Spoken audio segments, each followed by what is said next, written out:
What's up, everyone? Welcome into the Bat Flip, episode 11.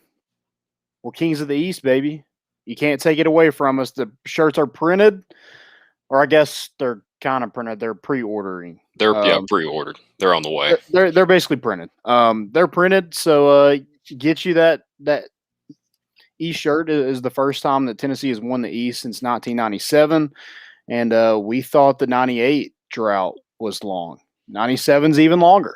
So I think that tells you a lot about how, just SEC baseball, how competitive and, crazy it is to compete in this conference.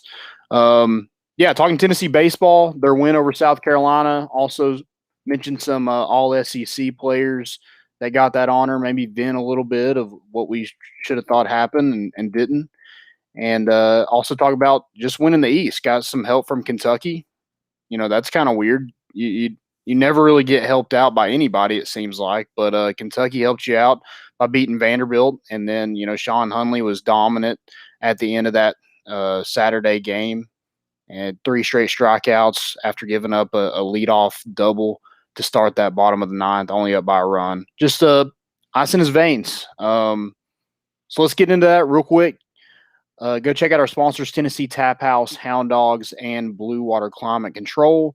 Here is a quick word from our good friends at Blue Water Climate Control. People always ask, where did we get the name Blue Water Climate Control? When a Navy ship casts off lines, exits the harbor, and loses sight of land, that's blue water sailing. It takes a team of people to do that. Tireless work, focus, and attention to detail. So much of starting a business is just like that. After it's done, you get filled with deep satisfaction for accomplishing something, and it's quickly followed by, now the real work begins. We're Blue Water Climate Control.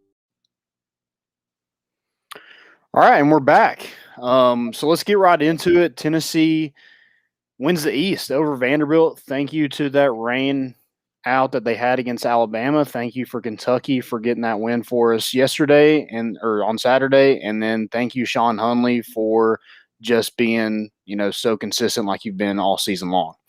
And another really great weekend of baseball. It was competitive. It was intense. The big crowd of South Carolina, it was their first weekend of full capacity. So, you got that kind of a postseason feeling going there a little bit. The good thing is, you're not going to have to, in the regional, you're not going to have to play an SEC team for one, and you're going to be playing at home. That's got to be a lot easier than going on the road. But Tennessee has been pretty dominant on the road, winning all 6 of their SEC series on the road. I don't know when that's been done before. I know Arkansas did it this year as well. But as far as Tennessee goes, I don't know when the last time that's ever happened. But that's a pretty insane stat. Had to have been a while, yeah. Yeah. The sweep would have been nice, but, I thought the pitching was great all weekend long. Blades hit well, shoved it on Saturday. Will Heflin pitched well. Chad Dallas doing what he does, just, shoving it. And, I thought all weekend our pitching looked really well. Camden Sewell pitched pretty well. Didn't get that win on Saturday that you would have liked. But man, when you're a pitcher, if you only give up 3 runs in the SEC, you got to feel good about your chances at the end of the ball game. But just couldn't get it done in that game. Just couldn't get some runners in. But man, this the bottom of Tennessee's lineup looked to be the difference in this series. Those last 4 batters of Luke Lipsius, Jordan Beck, Pete Durkee, and Connor Pavoloni. I think that's what makes this team so dangerous is you have Liam Spence and Max Ferguson. And after that, from Rucker to Pavoloni, 3 to 9, you can basically interchange any of those guys. And it's no one's going to bat an eye. If Connor Pavoloni was your 3rd hole hitter, that would be fine. I wouldn't have a problem with it because that's just he's a really good hitter. But, yeah, he's your 9-hole hitter, and so that's got to be super annoying to opposing pitchers, opposing coaches to have to face a lineup like that can score so many runs at any given moment. I mean, I don't remember how many we scored in that inning against Texas A&M, but it was a ton. So maybe something like that. Yeah, it was a lot, especially those last 3 innings. I think we scored like 21 runs or something ridiculous like that. So, what kind of was your takeaway from this weekend, and maybe just getting that division win? Yeah, just going off what you said there first. I mean, about 3 through 9, but really the whole lineup. The reason you kind of don't bat an eye and you don't see the guys in the box bat an eye is because they've all kind of been in another spot in the lineup before. It's not really anybody that's. I mean, Jake Rucker's been pretty much your 3-hole hitter all year. I mean, that's been pretty set in stone. But earlier in his career, he's not that guy necessarily. He's maybe your 6-7 hitter. Then I mean, it's you like the flexibility that everybody doesn't bat an eye because they've been there before. Jordan Beck start off the year. I mean, he's cleanup 5-hole hitter now. He's floating around 7. Kind of gives you that second cleanup hitter of the lineup once you clear the first round. So, I mean, it's good flexibility to have. It's you like having guys that have entrenched spots, but the way this program's been the last couple of years, every spot was up for grab. I mean, you've kind of seen some guys grab and take hold of that, but they really don't care when they're going to bat. I mean, you look at a guy like Liam Spence. Any place, anytime you put him in the batter's box, his goal is just he's getting on base somehow, and he does it all the time. So, yeah, I mean that's a good takeaway there, just because we've seen it from all these guys before. Right. I just think they're dangerous. And, I know we're going to talk about the SEC tournament here in a little bit, but just kind of like, I think we have a question already. Are we going to take it easy in the SEC tournament, or do we think we should go ahead and try to win it all? I'm kind of like indifferent about it. Like, I think it's going to be a little bit of both. Obviously, you're not going to throw Chad Dallas, Blade Tidwell 9 innings. Like, that's just dumb. Like, you're not going to do that. So, but I think I think Vitello said on the Swain event today that they're going to be available. We'll kind of see what happens from there, but it could be like they're coming out of the bullpen, just getting some work, getting ready for that next week of regionals. But whoever it is out there, Tennessee can put up runs with anybody, so I'm not really concerned about we have to have these guys pitching, because like everybody's going to kind of be in that boat that you play. Like, if you play South Carolina, they're going to be in a regional. Alabama's going to be in a regional. So, I mean, they're going to be in that same boat where, they're going to already have to play a game on Tuesday before they even play Tennessee. So, they might be even further down their rotation than Tennessee would be. So, I'm not really concerned about it. I think, yeah, definitely you want to win the regional over the SEC tournament for sure. But I think this team is super competitive. They want to win every game that they play. Yeah, and I mean, we're not really used to it with, the recent history of Tennessee baseball. And I mean, you could say it about other sports as far as like bowl prep, stuff like that. Basketball, the SEC tournament, you can look at that. But I mean, there's a way that you can still get quality reps from guys and be competitive in ball games. And I mean, that's going to be the ultimate goal. But I think too many people look at it as like, hey, we're going to bench some starter. We're going to bench starters, let young guys play, and see how far we can get. I mean, no, you can play your main guys. Just, yeah, like you said, there's no reason that Blade Tidwell has to go out in the second round game if he's out there and throw his shoulder out of socket. I mean, there's just there's no need for it, and it's nice to have a team now. I mean, obviously they're number 4 in the country everywhere you look, just about. I mean, it's nice to have a team where you can get to your 5th guy in the bullpen, 4th, 5th guy in the bullpen, and still, I mean, those guys have seen SEC play now, so they're going to be just as ready, just as competitive as anybody else. So, yeah, I don't think it has to be one or the other. I think you can get quality from both parts there, and still be competitive enough to, obviously, after you've got a first round bye, you're going to get a little bit of rest anyway. So, yeah, I don't think it has to be one or the other necessarily. Yeah, absolutely. Going back to a little bit of that South Carolina game, we talked about the bottom of the lineup, and Pavloni had a really great weekend, and all 4 of those batters really did. I think Pavloni was 3 for 9 in the series, 5 RBIs. Dirk was 5 for 10 with 2 RBIs, and then Luke Lipsius was 5 for 11 with 4 RBIs. and a couple home runs in that series. Tennessee's bottom 4 batters accounted for 17 of their 28 hits in the series, and then 12 of their 17 RBI. So, I mean, I think we were talking about, like, when we started the show, it was, going like right when we got into conference play, it was like, yeah, the top of this lineup is kind of carrying this team. Well, now it's like, if the top of the lineup has a bad day, I think the bottom of the lineup is super capable of, picking up the slack. Like Liam Spence, that on base streak ended on Thursday night. So, he kind of struggled this weekend, but it didn't matter because Tennessee has really great hitters all throughout their lineup. And that's what makes them a really dangerous team.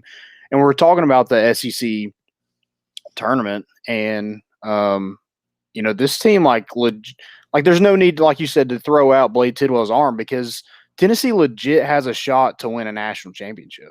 Like that's not out of the realm of possibility, is it? Right. I mean, yeah, you're going to need some, the baseball gods on your side at times. You're going to need some luck. You're going to need some, Sports Center top 10 plays to get there. But like it's a possibility. Like it's not out of the realm of possibility that Tennessee can win a national championship. So, yeah, I think you want to win those games in Hoover, but there's a bigger goal after that. Yeah, it's just, I'm smirking because it feels good to actually, every year. I mean, we're almost in June now. We know what happens with football. I mean, right now you look at every record projection, and it's more reasonable than what it's going to be come August 31st, when it feels like 98 that you hear every year. It's nice though that this baseball team, like you said, you have national title aspirations. Like it's kind of, I mean, you don't want to say Omaha or bust. I don't think necessarily, but it kind of feels that way. Like but it's nice to have a team like that, to where you can say that, and it's not out of left field. It's, hey, you're top 5 in the country. You kind of should be there, man. And what about this? This team just loves the moment, it feels like. I mean, you had Max Ferguson in that Arkansas series shine. You had the Evan Russell, the 3 home run game against Vanderbilt. Drew Gilbert had 2 walk-offs in the same day. That game against LSU carried over into the next day, and they walked it off twice in that series. But like Sean Hunley, the way he came in, he came in, limited the damage, did give up a run, but you're still in the lead. But I think it went against Blade Tidwell because those runners were on when Blade left the game. But and then the 9th inning to give up a double, I was like, oh man, that's tough. That's tough to get out. But like, he didn't flinch, and just like this whole Tennessee roster, like they don't flinch. And he just came out and went after those guys. And South Carolina, their top 2 batters were 2 of the guys he struck out. It was Brady Allen and Eister were that second and third out in that inning to win that series. And, it came down like that. You had to win that game to win the East. Clay Walker mentioned Tony V got snubbed of Coach of the Year. Yeah, we're actually going to talk about that here in a second. But Sean Hunley on the weekend was pitched 3 in a third inning, 0 runs, 0 walks, 5 strikeouts. I mean, just a solid performance from a kid who's done it all year. Yeah, he's not the Kevin Kopps of the world, but man, he's as good as it gets. Like, if it's not Kevin Kopps, he's got to be your reliever of the year, or at least close to it. Very, in my mind, very underrated moment of the year. Like, I mean, obviously the Max home run, Evan Russell, that's going to stick out. But I don't know the last time that I've seen a pitcher, and like you said, it was first batter, maybe first pitch. I don't remember, that roped the double down the line. But after that, I don't know the last time I've seen a pitcher just place the ball exactly where he wanted to on every pitch on those 3 strikeouts. Like, he, on the outside part of the zone, they were mentioned on the broadcast too. I mean, he was just painting. Like, he would he'd move it out 2 inches just to see if he'd get that call. But if not, he could bring it back in 2 inches. I've never seen a guy that just was on his game like that in that big of a moment. Never seen it. No, but I haven't seen it from a while, especially not in college baseball, where, like we mentioned before, South Carolina had a really good crowd, good stadium there. They're good tradition, good tradition in their program. So that's not like you went into Charlotte, something like that, or East Tennessee. You didn't go do it there. You did that with a regional on the line, with South Carolina playing for that. And he was spotting it wherever he wanted to on the outside black. So yeah, I just had to throw that in there too. Yeah, I mean, South Carolina not too long ago, they went back to back with the College World Series, and won the whole thing twice in a row. So yeah, I mean that's a historic program, and a program like, you've been on the road, but it's not been full capacity, and it's not been a team like a South Carolina who's hungry, playing great at the time. They were just coming off a sweep to Kentucky, and you just went in there and kind of dominated. I mean, you lost that game Saturday, but until that 8th inning, all of South Carolina's runs were off home runs. Like, it was 3 home runs were the difference, or what separated those two teams. 3 3-run bombs, I think. All of them were 3-run bombs. Was that right? That might. I feel like I saw that. Maybe I think one was a 2-run bomb. Okay. I think, but like, what the difference was in the series was the bottom of Tennessee's lineup produced and South Carolina's didn't. Like, after their 3 best hitters, it was Brady Allen, Eister, and then Wes Clark. After those 3 guys, like, you could kind of take a little bit of a deep breath there, because they just couldn't produce. And those 3 guys are legit, like, they're studs. Wes Clark is that dude. Yeah, I mean, he gets in the box and everybody kind of sits up in their seat a little bit. Yeah, you're like, oh crap. And Brady Allen was that same way this weekend. I mean, he had a better series than Wes Clark did. But yeah, those 3 guys and to strike out 2 of them at the end of the game was just, kind of a way to cap it off. With just a great series. So MVP, you want to go MVP? Who we got? Yeah, I'll go with the man Luke Lipsius. I mean, you mentioned he was 5 of 11. He had, I think, scored 4 or 5 runs, 4 or 5 RBIs, had a couple bombs, almost in the same identical place too, in right field. But I think they mentioned it on the broadcast. I don't remember if it was Burke or Tom Hart that said it, but they had mentioned that, talking to other coaches, they thought Luke Lipsius was the guy in the lineup that kind of had the most pop out of anybody. Just the ball was a little bit different coming off his bat, which we've been watching him all year. I kind of think that's more of a Jordan Beck type. I mean, obviously Evan Russell's been knocking the cover off the ball all year, but I don't disagree that every time you see Luke's average isn't up there with the top of the conference, anything like that. But I know against Arkansas, he had a long at bat, and it was like everything he hit was just solid. Like, I think Tony V's mentioned before that he has one of the highest hard contact rate or exit velocity, whatever term you use to describe it now. But every time he gets a piece of it, it's got a good chance to go somewhere hard. Now, if it's right at somebody, that's just the nature of baseball. Like that, you can do everything right in at bat, and it can be a line out to the second baseman. And that you're watching on the broadcast, or you're watching in the stands, and you don't necessarily pick up on that. But I've got to give it to Luke Lipsius, just because he had a weekend where just about everything he did hit hard was either out of the park or was a double that drove in a couple runs, a sac fly, something like that. So it's like, we've seen it before with him this year, but it's like everything he's been doing all year kind of paid off in this series, and it was in big times where you needed it to. Yeah, he had an incredible weekend. And you mentioned the pop, and like, I think he's super underrated as a defender too. Yeah. Not just with the bat, just like, he's made some plays at first base. He made one where he dove into the stands there at South Carolina. He's made some plays where he's had to stretch over the bag at times and make some plays at first base. I just think he's a veteran, and it's kind of it's showing that he's a veteran. Like, he's just playing great at the right time, and that's what Tennessee needs. Guys just in their element right now. It's money season. That's what it is. It's money season. This is where you get paid. This is where, scouts are like, okay, when something's on the line, how are you showing out? How are you different? And Tennessee's players to this point have really showed out when the game's on the line. So super excited for the postseason play.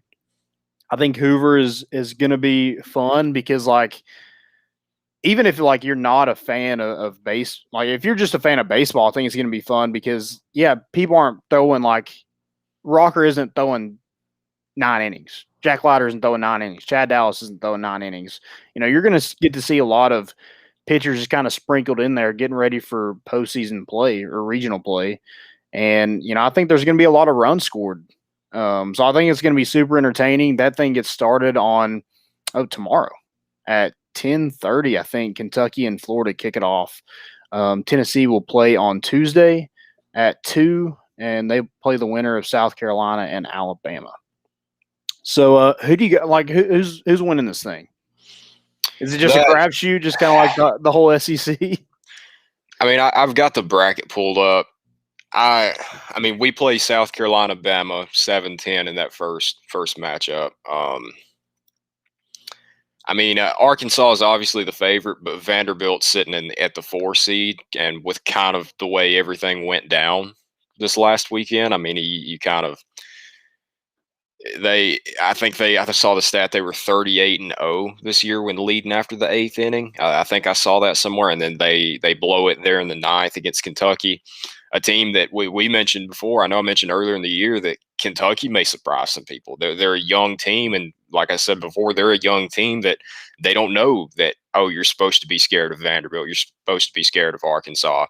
So Vanderbilt kind of being in that 4 spot right there, still getting a first round bye, even after losing the East this weekend, that they do kind of worry me there. But I mean, everything I've seen from us, I want to see an Arkansas rematch. If there's one thing I'm looking forward to, I want to play them again.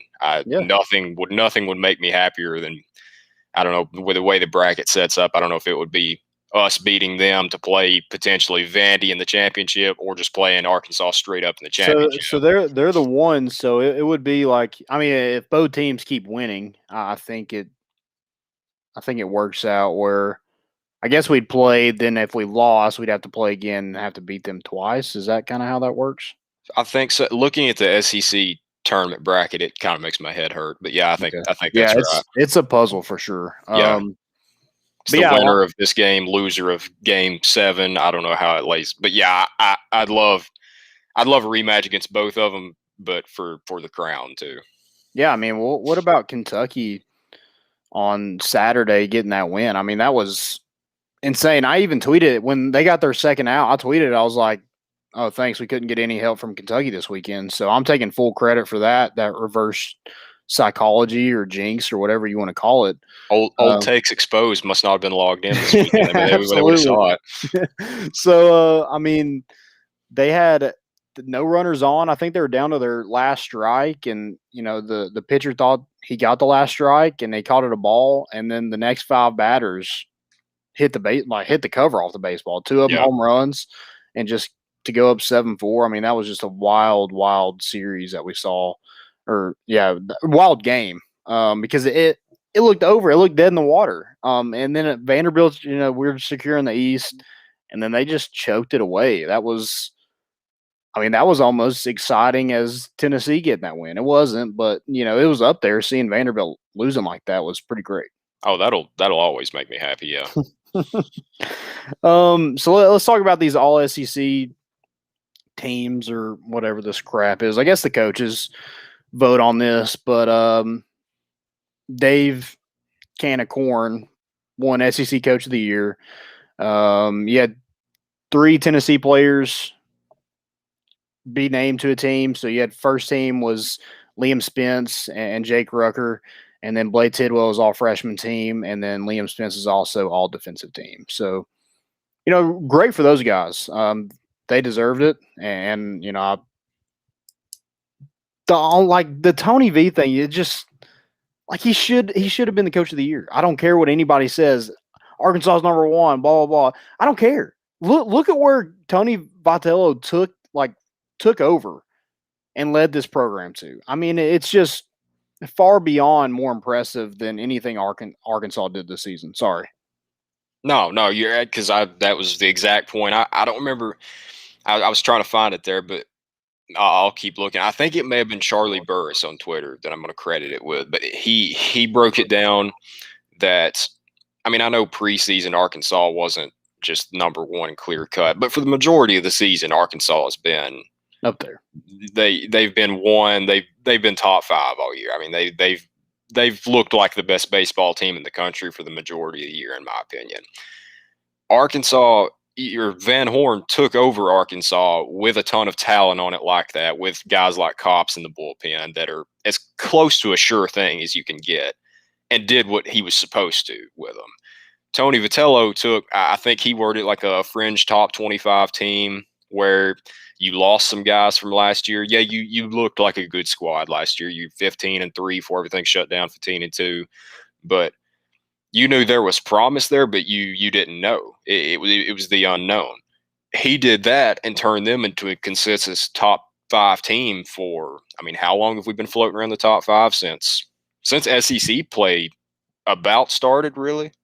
Yeah, probably after LSU is when we started. A month or two. Yeah. And has kept them there while losing arguably your number one starter, or I'll say Jackson Leaf, you're probably your most pro-ready guy. Yeah, you're definitely one or two. Right, the guy that the scouts. I mean, Chad Dallas. Nobody can argue. Now I'll get into Chad Dallas being left off the list too, because that was just an abomination. But the guy that the pro scouts are going to be looking at was Jackson Leaf. You lose him early in the year.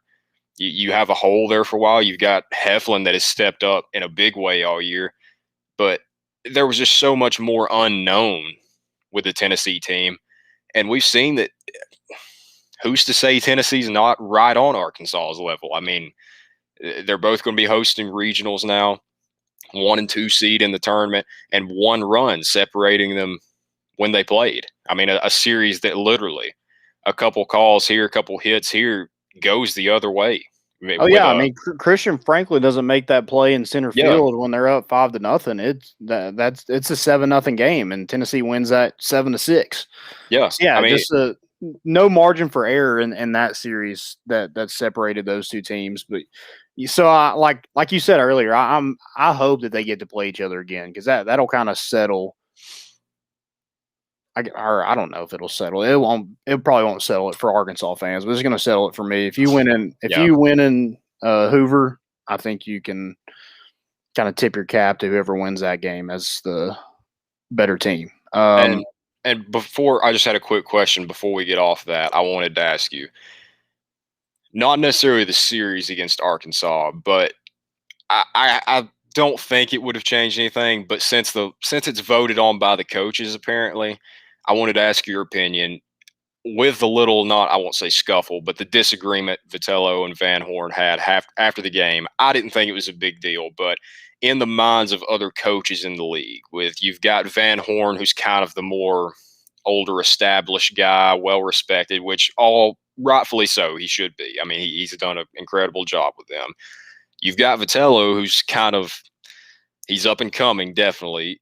He's scaring a lot more guys in the SEC now, just kind of what he's building, the way that he coaches, the kind of attitude that he has, that take no prisoners, which I love.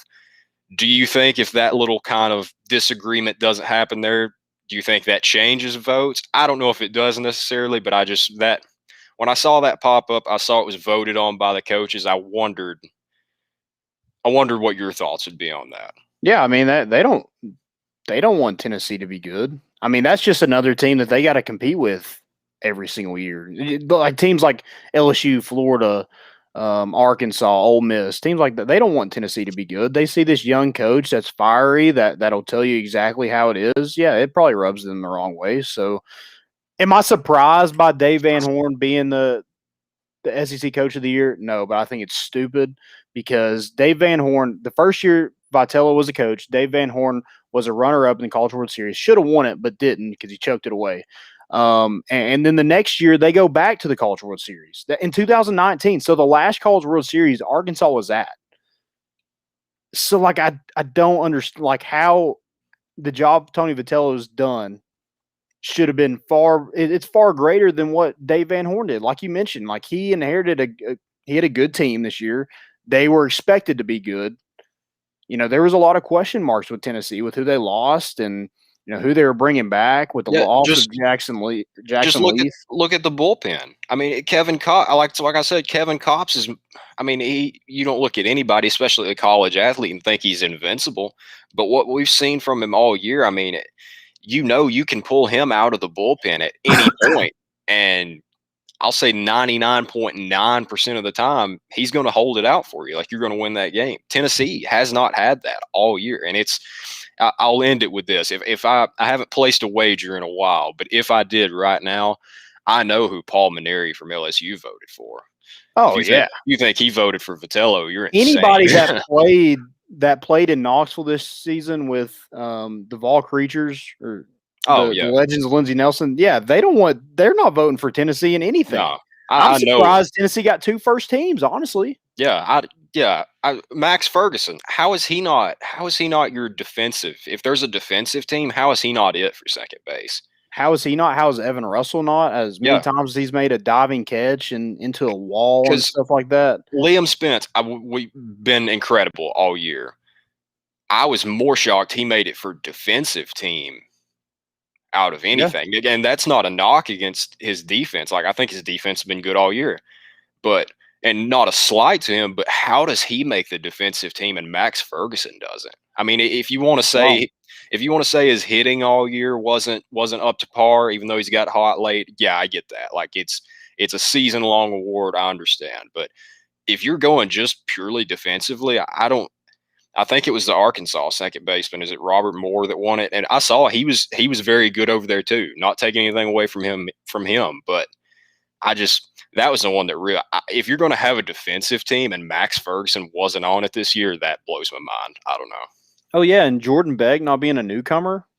Yeah, I don't. How? I mean, Carter Young made it, and Jordan Beck has more RBIs and more hits than he does. So, like, how does that make? I just don't know. Like, what are we looking at? Chad Dallas. What are we? He's 9-1 in the SEC. He doesn't have a 97-mile-an-hour fastball like Leiter and Rocker. So that's way more impressive than what they're doing. I mean, right? Is that not correct? It was Wicklander. Is that how you say his name, from Arkansas? Yeah, and we freaking smoked him. Yeah, Cops got pitcher of the year.